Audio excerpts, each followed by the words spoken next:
Hello, and welcome. My name is Patrick, and over the next few minutes, I'll be breaking down the nuts and bolts of flat rate pricing. We'll begin in just a moment, but first I'd like to tell you 3 reasons flat rate pricing is important to your service business. Reason 1, happier customers. Presenting a fair and final price before work begins puts customers in control of the buying decision. It eliminates surprises and price complaints at the end of the service call. And since repair fees aren't tied to the clock, customers won't pressure your staff to get the job done fast. They'll just want it done right. Reason 2, happier employees. Fewer price complaints and getting adequate time to properly complete a repair should make your staff happy. But what also excites them is the higher pay and better benefits you can offer as a result of earning more on each call. Which leads me to reason 3, more profits. You build profits into the price. So when your customer agrees to the repair fee up front, you've earned that profit. Profit you can use for a host of things like, say, retaining your best employees or taking home more pay for yourself. Happier customers, happier employees, and more profits. Sounds pretty great. But even though millions of service calls are successfully run every year using flat rate pricing, not every contractor is taking advantage of the benefits. Flat rate pricing is the only proven way contractors can consistently turn a profit on repairs. This here's Lila. She's our rate blender. Hey, Lila. Hey, Patrick. Lila, what exactly is a rate blender? Glad you asked. Every service department has to charge a price for their work. Most base their price on an hourly rate. But few understand just how to arrive at a profitable hourly rate. That's where the rate blender comes in. Can you give us a demonstration?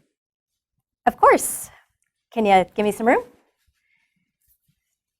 I start by adding in labor costs for 1 hour of service. This includes employee benefits, disability insurance, and payroll taxes. So you blend your labor costs to get your hourly rate. Makes sense. Wait.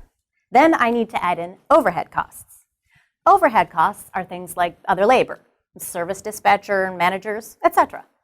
There's advertising, insurance, don't forget vehicle lease, vehicle repairs and maintenance, telephones, and the data plans, computers, don't forget tools, oh, there's the uniforms, and shop supplies.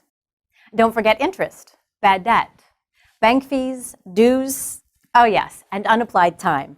Unapplied time? It's the amount of time a field person is on the clock, but not performing billable service. So when they're doing things like washing the van, driving in traffic, picking up parts, and of course, callbacks, which from a billing perspective is lost time. For some, that can be 2 to 4 hours of every day. So the service department is paying the field person for 8 hours, but can only bill for about 4. The other 4 hours are unapplied and need to be accounted for. Lastly, I add in some profit, blend it all up, and that's quite a difference. Yes, it is. Of course, the rate will be different for every contractor. No 2 companies have exactly the same labor and overhead costs. Thanks, Lila. Most contractors probably need to charge over $100 per hour to be profitable. But when they quote that kind of rate to their customer, it sets up the strikeout. When equipment breaks down, most people only have 2 questions. What's wrong and how much? Answering what's wrong, cake. Most service professionals can diagnose a piece of equipment with their eyes shut.